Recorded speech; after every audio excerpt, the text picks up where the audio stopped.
మీరు మిథున రాశిలో జన్మించారా? మిథున రాశికి రాష్ట్రాధిపతి ఎవరండి? బుధుడు. బుధుడు జ్ఞానానికి, తెలివితేటలకు ప్రతీక. వ్యాపారాభివృద్ధిని కలిగిస్తాడు. లైఫ్‌లో ఒక మంచి ఉన్నతమైనటువంటి స్థానాన్ని కల్పించేటువంటి వాడే బుధుడు. మరి ఈ యొక్క మిథున రాశి అనేది కూడా వాయుతత్వపు రాశి. మృగశిర 3, 4 పాదాలు, ఆరుద్ర 4 పాదాలు, పునర్వసు 1, 2, 3 పాదాలు మిథున రాశి. మృగశిర నక్షత్రానికి అధిపతి ఎవరండి? కుజుడు. ఆరుద్ర నక్షత్రానికి రాహు, పునర్వసు నక్షత్రానికి గురువు. సో నేను చెప్పేదంటే మృగశిర నక్షత్రంలో జన్మించినటువంటి వారు 9 కుజుడు యొక్క అనుగ్రహం తప్పకుండా ఉంటుందండి మృగశిర నక్షత్రం మీద. ఎందుకంటే అద్భుతంగా ఇప్పుడు జన్మంలోనే ఇప్పుడు గురువు ఉన్నాడు మీకు యోగిస్తున్నాడు. కాబట్టి మృగశిర నక్షత్రంలో జన్మించినటువంటి వారు జాక్పాట్ కొడతారండి. ఆకస్మికంగా ధనం సంపాదించుకోవడం, వ్యాపారంలో విజయం సాధించడం, లైఫ్లో ఒక మంచి పొజిషన్కి వెళ్ళేటువంటి నక్షత్రం ఏదైనా ఉంది అంటే మృగశిర నక్షత్రం, మిథున రాశి. తర్వాత ఆరుద్ర నక్షత్రం, పరమశివుడు జన్మించిన నక్షత్రం ఆరుద్ర నక్షత్రం. దీనికి అధిపతి రాహు. ఈ యొక్క నక్షత్రం గుర్తు పగడం ఆకారాన్ని పోలి ఉంటుంది ఆరుద్ర నక్షత్రం, రాహు.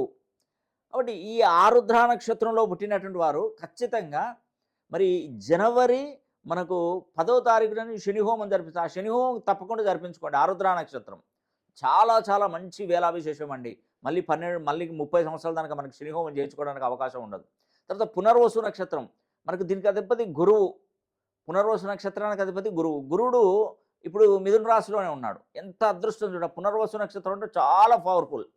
ఈ సంవత్సరం మీ జన్మ ధన్యమైపోతుంది. మీకు ఉద్యోగాలు వస్తాయి. ఖచ్చితంగా ఉద్యోగం సంపాదించుకుంటారు. వ్యాపారం కూడా చాలా బ్రహ్మాండంగా ముందుకెళ్తారు. వ్యాపారంలో ఇప్పటివరకు మీరు వ్యాపారం నడవక మూసివేస్తాము, ఇంకా దీని మీద అప్పులైనాయి అన్నటువంటి వాళ్ళు కూడా అప్పులు తీర్చేసి మళ్ళీ ఎదుటివాడికి అప్పులు ఇచ్చేంత స్థాయికి ఎదుగుతారు. ఇది అవునో కాదో ఈ సంవత్సరం చూడండి, చివరికల్లా మీకు తెలుస్తుంది, నేను చెప్పనవసరం లేదు. కాబట్టి ఈ 3 నక్షత్రాలతో ఏర్పడినటువంటి రాశి మిథున రాశి. ఇది వాయుతత్వపు రాశి. దీనికి అధిపతి బుధుడు. కాబట్టి జాక్పాట్ కొడతారండి ఖచ్చితంగా. 2026 సంవత్సరం చాలా బ్రహ్మాండంగా అయినటువంటి కలిసి వచ్చేటువంటి సంవత్సరం అది. కాబట్టి మిథున రాశి వారు ఇంకా మీరు దర్జాగా ఉండండి. మీ కష్టాలన్నీ తీరిపోయాయి. నేను ఒకటే చెప్తున్నాను, మీ పేరులో ఉన్నటువంటి సంఖ్యాబలాన్ని మినిమం కొన్ని డిగ్రీస్లో ఫ్రీక్వెన్సీ సెట్ చేసుకుంటే సరిపోతుంది. ఖచ్చితమైనటువంటి ఫలితాలు మీకు తప్పకుండా అందుతాయి.